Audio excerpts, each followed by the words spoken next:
Migraine एक common neurological problem है जो कम्युनिटी में 25 से 30% लोगों को होती है। हम सबने माइग्रेन कहीं ना कहीं ये शब्द जरूर सुना होगा अपने आसपास के लोगों से, अपने घर परिवार के लोगों से, डॉक्टर से, कि माइग्रेन से हमें क्या सिम्टम्स पैदा होते हैं। ये आज हम इस वीडियो में सीखेंगे। नमस्कार दोस्तों, मैं doctor Kunal Barauni, senior consultant and director neurology.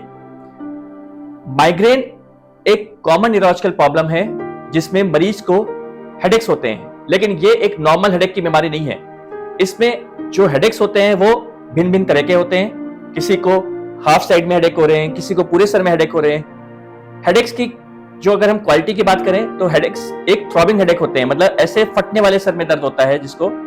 और हेडेक्स के अलावा क्या क्या सिम्टम्स हो सकते हैं? मरीज को उल्टियां हो सकती है, मरीज को उल्टी जैसा लग सकता है, चुभन हो सकती है लाइटों से, शोर से चुभन हो सकती है। और ऐसे मरीज चुपचाप एक कोने पे या लेट जाने को उनको प्रेफरेंस होता है कि वो आराम से किसी कोने पे जाके लेट जाए।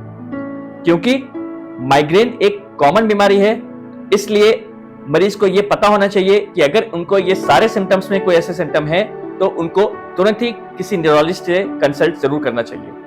अब माइग्रेन के टाइप्स क्या होते हैं? दो कॉमन टाइप के माइग्रेन होते हैं, migraine with aura, migraine without aura. Migraine with aura क्या होता है?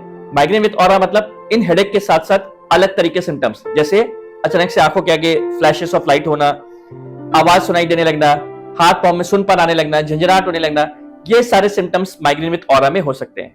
कॉमन माइग्रेन, जिसको माइग्रेन विदाउट ऑरा कहते हैं, इनमें केवल और केवल हेडेक्स होते हैं।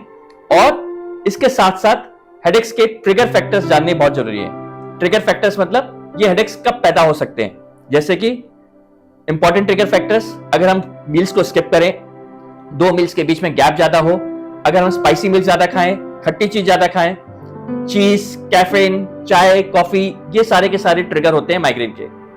या धूप में जाना, तेज टेम्परेचर में रहना, शोर शराबे में रहना, ये कॉमन माइग्रेन के ट्रिगर होते हैं। फीमेल्स में ड्यूरिंग मेंस्ट्रुएशन, मेंस्ट्रुअल साइकिल में भी माइग्रेन ट्रिगर होते हैं। अब आज के टाइम पे जब इतनी धूप तेज है, समर्स के टेम्परेचर बहुत ज्यादा है, तो हमें कुछ एहतियात बरतना चाहिए ताकि ये माइग्रेन को काफी हद तक हम कंट्रोल कर सकें। ये एहतियात कैसे होने चाहिए? जैसे कि सबसे इंपॉर्टेंट, हमें अपने को प्रॉपर हाइड्रेट रहना चाहिए। प्रॉपर हाइड्रेशन मतलब एक, जब भी हम कहीं बाहर जा रहे हैं तो हमें 2 से 2.5 लीटर की जो बोतल है पानी की वो अपने साथ रखें, ताकि टाइम टू टाइम उसको हम पानी पिए और डिहाइड्रेटेड ना रहें। पानी का इंटेक हमेशा ज्यादा रखें। और सबसे इंपॉर्टेंट, बाहर का खाना कम कर दें, घर का खाना ज्यादा खाएं और स्किप ना करें। कहीं पे जा रहे हैं तो पेट भर के जा रहे हैं, मील्स को स्किप ना करें गलती से भी। तीसरी चीज, अगर हम बाहर निकल रहे हैं, धूप में निकल रहे हैं, तो हमें हैट पहनना चाहिए या सनग्लासेस पहनने चाहिए, ताकि डायरेक्ट धूप से कांटेक्ट कम हो, जिसकी वजह से हेडेक बढ़ जाते हैं कई बार। सबसे इंपॉर्टेंट, खाने पीने की जब मैंने बात की तो मैंने ये भी बताना चाहता हूं कि जैसे मैंने बताया, जो ट्रिगर्स होते हैं जैसे चीज हो गया, जैसे कि स्पाइसी मील्स हो गए, चॉकलेट्स हो गए, कैफीन हो गया, ये सारी की सारी चीजों को अवॉइड करें। रही बात इंटेक का, अल्कोहल का, रेड वाइन ऐसी चीज है जिसकी वजह से कई बार हेडेक्स ट्रिगर करते हैं, माइग्रेन ट्रिगर करते हैं, तो हमें भी इस पे भी कंट्रोल लेना चाहिए। एक और इंपॉर्टेंट बात, स्लीप।